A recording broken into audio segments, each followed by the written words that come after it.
Mas uma coisinha que a gente poderia ter feito aqui, ó, para facilitar, para a gente não ter que sair trocando esse 200 aqui em vários lugares, se a gente tivesse feito assim, ó, olha lá, inteiro, nota. E aí a gente tivesse vindo aqui e colocado assim, ó, nota é igual a 200. E aí eu tivesse trocado aqui por nota, e aqui agora por nota.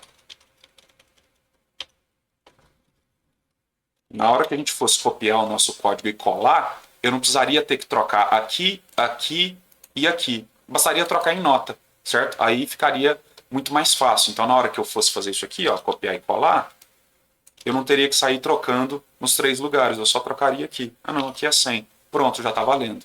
Obviamente aqui tem que lembrar que é resto, né? Aqui é resto e aqui é resto. Ok? Então, se a gente adotasse ali, nesse caso, uma variável, né, a gente poderia facilitar ali o nosso processo de copiar e colar, tá bom? Bom, então a gente resolveu a primeira parte do nosso problema aqui. Vamos voltar e analisar o enunciado e ver a próxima parte que dá para a gente continuar resolvendo. Né? Vamos ver aqui. Ó. Como regras estabelecidas, o usuário só pode sacar até R$ 2.000. Ah, beleza. Então o que acontece se eu vier aqui e colocar R$ 2.500? Ele vai falar, beleza, são 12 notas de 200, uma nota de 100, de cara já deu certo aqui, né? Então são 12 notas de 200 vai dar 1.400 e mais uma nota de 100 vai dar 1.000, vai dar os 500, ok? A gente não poderia aceitar aqui, né, esse 2.500, porque 2.500 é maior do que R$ 2.000. Então a gente tem que dar uma mensagem para o usuário. Bom, vamos analisar.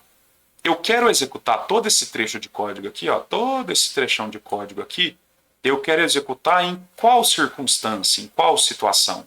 E aí eu gostaria que vocês sempre analisassem nas perguntas que eu faço para mim mesmo, para vocês trabalharem a cabeça de vocês fazendo essas mesmas perguntas para vocês quando vocês estiverem tentando resolver um problema. Então vocês têm que criar hipóteses, né? Então você pensa numa possibilidade, tenta fazer uma pergunta, tenta achar a resposta, tá? Então é assim que a gente vai tentando encontrar as possíveis soluções para o algoritmo. Então a gente só quer executar esse trecho de código aqui sobre uma circunstância. Qual é essa circunstância? Quando o valor que o usuário digitou for menor ou igual a R$ 2.000. Então, na verdade, eu só posso executar esse bloco de comandos todo aqui que eu selecionei quando o valor que o usuário digitou for menor ou igual a R$ 2.000. E a gente sabe como fazer isso. Isso é uma estrutura de decisão. Então, eu posso vir aqui, ó, e escrever uma estrutura se o valor que o usuário digitou for menor ou igual a 2.000, então, não, desculpa, se isso aqui acontecer, se isso aqui for verdade, então eu quero executar todo esse comando aqui dentro. Então o que eu tenho que fazer?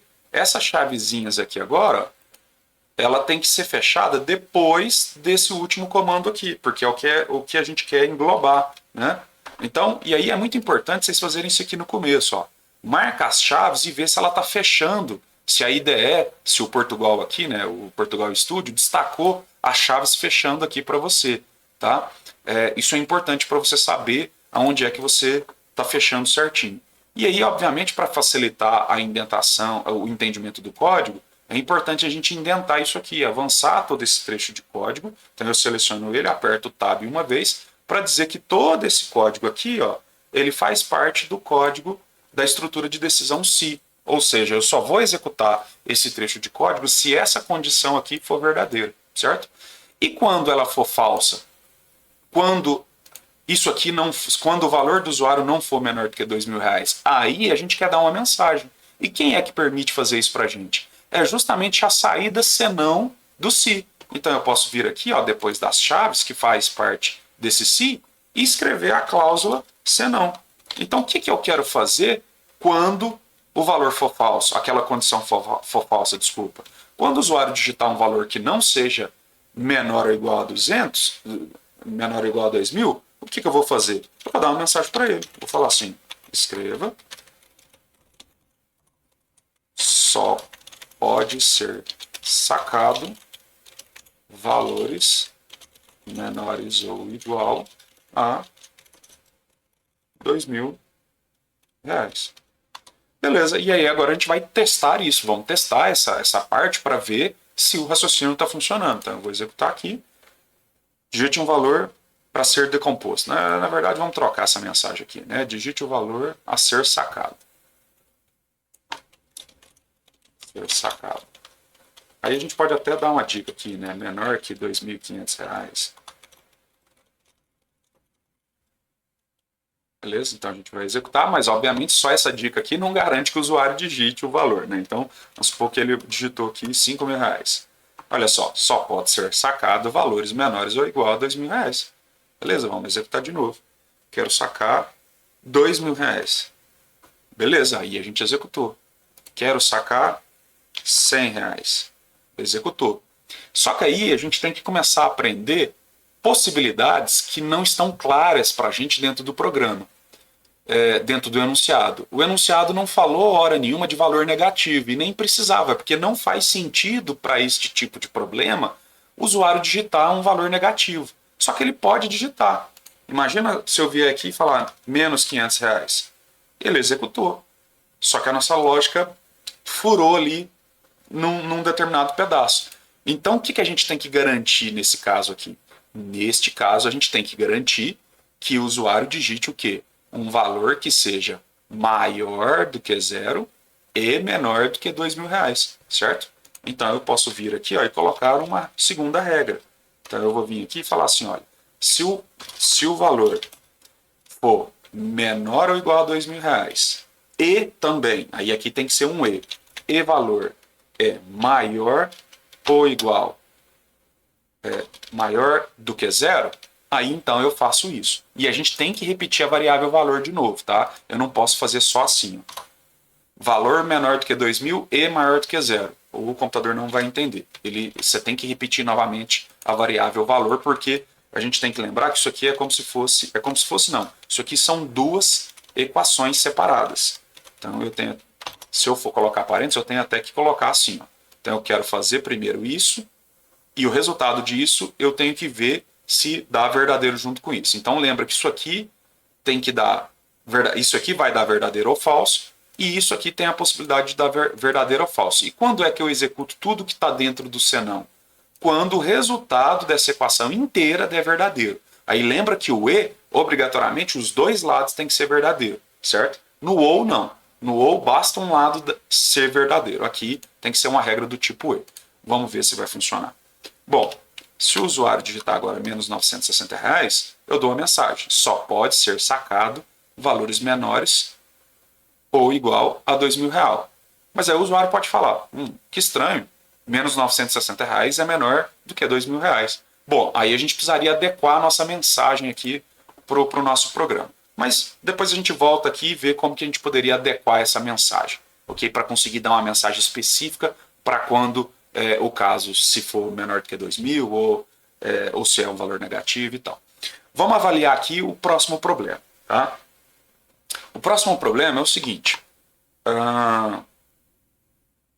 O caixa eletrônico deve validar e apresentar mensagens de avisos para o usuário caso o valor desejado seja maior do que o valor limite, isso a gente já fez, ou caso o valor desejado não possa ser fornecido com base nas notas disponíveis. Bom, aqui daria para a gente fazer de várias formas, tá? Bom, uma forma mais simples, que já está até fácil aqui para a gente adotar, é o seguinte. A nossa variável resto aqui no finalzinho, ela entrega para a gente esse resultado que a gente quer. Se a gente executar aqui, ó, por exemplo, eu vou falar que eu quero sacar R$ 1.933. Olha só, vai dar um resto 1 aqui, ó, certo? Vai dar um resto 1. Então, o que eu posso fazer? Eu posso analisar no final se a nossa variável, o resto dá diferente de zero. O resto tem que ser diferente de zero. Então, se o resto for diferente de zero, aí então eu vou e dou uma mensagem para o usuário. Olha, esse valor não pode ser sacado. Aí, neste caso, a gente, para fazer desse jeito mais simples, a gente teria o seguinte. A gente só consegue saber o resto final depois que o nosso código entrou aqui, ó, dentro, por exemplo, dessa estrutura de decisão, certo? Então, eu poderia fazer de duas formas. Eu poderia implementar uma nova estrutura de decisão aqui dentro dessa estrutura de decisão, e aí vocês precisam aprender a trabalhar dessa forma, isso é perfeitamente natural. Pensa o seguinte, o meu código entrou aqui dentro, ele está executando aqui dentro. Se aqui dentro surge alguma situação que eu preciso tomar uma decisão baseada numa estrutura de decisão, eu posso, sem nenhum problema, colocar outra estrutura de decisão aqui dentro. E aí, por isso que é muito importante a indentação. Porque se você não faz a indentação, você vai se perder aonde é que inicia, aonde é que termina cada estrutura de decisão. Tá? Então, o que eu posso fazer aqui? Ó? Posso vir aqui, ó, neste ponto, e avaliar o resto. Eu posso vir aqui, ó, e falar assim, ó, se resto for igual a zero, a gente pode vir aqui e dar uma mensagem para o usuário falando, na verdade, diferente, né? Se o valor de resto for diferente de zero, a gente vai falar para ele, ó, escreva este valor não pode ser sacado. Ok? Vamos ver? Vamos executar. R$ 1.933.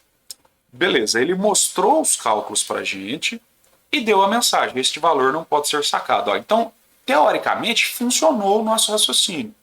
Só que o que a gente não pode fazer é mostrar esse resultado aqui. Então, a gente só pode mostrar esse resultado quando o resto for diferente de zero. Então, o que a gente pode fazer? A gente pode fazer o seguinte, olha só. A gente tem aqui, ó, um probleminha que a gente precisa resolver agora. Quantidade de notas, ó, a gente guarda a quantidade de notas e automaticamente mostra o resultado na tela e depois eu passo a reusar a variável quantidade de notas. Então eu perco o valor que estava nela antes. E eu não quero mostrar esse resultado agora, eu vou ter que mostrar esse resultado depois que eu fiz os cálculos. Então que a gente vai ter que fazer isso aqui, ó. Eu vou ter que abrir mão dessas mensagens aqui, eu vou tirar essas mensagens. Eu não posso jogar essas mensagens na tela nesse momento. E vou precisar dar esta mensagem aqui, ó, no senão desse se. Então eu vou falar assim, olha, beleza. Se o resto for diferente de zero, eu falo, o valor não pode ser sacado. E se o resto for igual a zero, que vai cair no caso do senão, aí então eu falo, olha, foram tantas notas de 100, tantas notas de 250, tal. E aí a gente passa a ter um problema, que é o seguinte, a gente não guardou a quantidade de notas de 100, de 50, porque do jeito que a gente fez, a gente simplesmente foi calculando e já mostrando o resultado direto na tela, certo? E a gente foi reaproveitando a variável quantidade de notas, a gente foi jogando ali dentro dela, né, e foi perdendo porque a gente já estava mostrando o resultado na tela. E agora a gente não pode mais mostrar o resultado na tela nesse momento. Então aqui a gente vai ter que fazer o seguinte, para esta implementação do jeito que ela está desenhada aqui, a gente vai ter que criar uma variável específica para cada uma das notas. Então eu vou ter que ter aqui uma quantidade de notas de 200, uma quantidade de notas de 100, uma quantidade de notas de 50, uma quantidade de notas de 20, uma quantidade de notas de 10, uma quantidade de notas de 50, de 5, e uma quantidade de notas de R$2. Ok? E aí, a gente vai ter que guardar agora nessas variáveis. Então aqui é a primeira que a gente resolve, que é a nota de 200. Né? Então o que a gente vai fazer? Aqui a gente vai adotar o seguinte padrão. Eu vou guardar agora o resultado em quantidade de notas de 200. Eu vou até tirar essa variável nota aqui para ela não confundir nesse momento. Né? Então quantidade de notas de 200 vai ser o valor que o usuário digitou dividido por 200. E aqui o resto é o resto dividido por 200. Então aqui a gente passa a ter na variável quantidade notas de 200, a gente passa a ter a quantidade de notas de R$ 200. E aí eu vou fazer o seguinte agora. Eu vou pegar esse resto e vou dividir agora por 100. Só que aí eu vou guardar agora na variável quantidade de notas de 100. Para poder ter esse valor lá na frente. Porque o nosso problema é ter este valor para mostrar lá na frente. Tá bom? Então vamos fazer a mesma coisa. Notas de 50 vai ser aqui. Aqui vai ser as notas de 20. Aqui vão ser as notas de 10. E aqui vão ser as notas de 5. E aqui vão ser as notas de 2. Ok? Bom, e aí aqui dentro desse senão, aí agora dentro do senão a gente vai mostrar a quantidade de notas que a gente teve, para a gente avaliar se deu certinho. Tá? Então eu vou fazer aqui um escreva. Então eu vou vir aqui, ó, e notas de 200. Aí eu vou colocar aqui, ó, a variável quantidade de notas 200, né? Quantidade de notas 200. Vou colocar uma... Vou deixar fazer a quebra de linha no escreva de baixo. E aqui a gente vai fazer Ctrl+N, vou colar várias vezes aqui. Então aqui vai ser as notas de 100, notas de 100, de 50, de 20, de 10, de 5 e de 2. Sempre cuidado com a cópia. Temos que trocar aqui também, porque senão nosso raciocínio vai ficar furado. De 20, de 50. E vamos ver se a gente chegou aí num resultado satisfatório. Vamos ver. 1933. Este valor não pode ser cercado. Por quê? Porque sobrou R$1, certo? Então não pode sacar este valor. Vamos agora colocar 1932. Beleza. São 9 notas de 200, uma nota de 100, 0 notas de 50, uma nota de 20, uma de 10, uma de 2. Ótimo. É isso que a gente queria, certo? E olha só o que aconteceu. Vamos analisar aqui. O que a gente passou a ter? Olha só que estrutura que a gente teve aqui. Eu começo com uma estrutura de decisão, faço uma série de cálculos, aí depois que eu faço esses cálculos, para continuar resolvendo, eu descobri que a variável resto me dava um resultado que era capaz de me dizer se era possível ou não fornecer aquele valor. E aí então eu trabalhei em cima do resto. Existem várias outras formas para a gente fazer isso aqui. Vou gravar um outro vídeo mostrando uma outra solução, um outro raciocínio, ok? Então sempre que vocês fizerem algoritmos da primeira vez, tenta ficar pensando em outras formas de fazer o algoritmo, que às vezes talvez saia um jeito mais simples de fazer, tá bom? Então vamos ver se tem mais alguma regra aqui que a gente precisa aprender. Bom, ao término do programa, deve apresentar a quantidade de notas para cada cédula existente para fornecer o valor desejado pelo usuário, dando preferência para as notas maiores. Beleza, aparentemente o nosso algoritmo aqui está funcionando, tá bom? Tem uma coisinha aqui que seria interessante o seguinte, a nota que for 0, então são 50 notas, não vai ter nenhuma nota de 50, então seria legal não mostrar nada, não mostrar a nota de 50, só mostrar as notas que teve alguma quantidade, tá bom? Também a gente pode trabalhar isso com estruturas de decisão, mas eu deixo para mostrar isso no próximo vídeo, beleza? Então, espero que vocês tenham entendido esse exercício, espero que vocês tenham visto a importância da gente guardar os códigos que a gente vai fazendo, porque a gente pode recorrer a esses códigos para aprender, para relembrar o que você fez no passado, tá bom? E até sugiro vamos salvar esse código aqui com nome aqui, caixa eletrônico. Vou chamar de V1 aqui, versão 1, certo? E vou colocar aqui também o enunciado dele aqui, ó, dentro do código, para depois ficar fácil se eu tiver que fazer uma busca por texto, né? A gente poder usar aquela ferramenta que a gente viu lá, que é o Baregrep. Então, vou fazer aqui um comentário de bloco, né? Então, vou deixar aqui o comentário no nosso código, para depois a gente saber qual foi o enunciado do problema que a gente usou para resolver este problema. Então, salva aí, beleza? Então deixa no vídeo aí, no comentário do vídeo, se você gostou, né? Se teve algum ponto que você não entendeu, tá? Compartilha com a galera aí e a gente se vê no próximo vídeo. Abraço, até mais.